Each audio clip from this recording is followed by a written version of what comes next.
Hi guys, welcome to the channel. In today's video, I'm going to show you how to share WhatsApp chat with someone. So let's get right into it.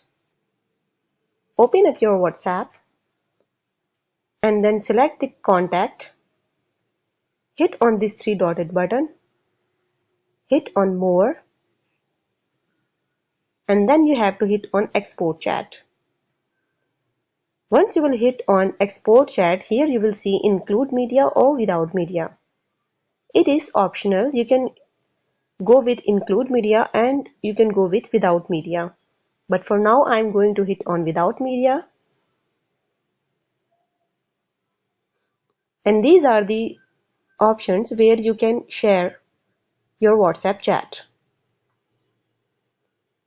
For now, I'm going to hit on WhatsApp and I'm going to hit on this icon and now hit on send. So this zip file will be sent to this contact. Hit on send and your chat has been shared with this contact. That's it guys. How to share WhatsApp chat with someone.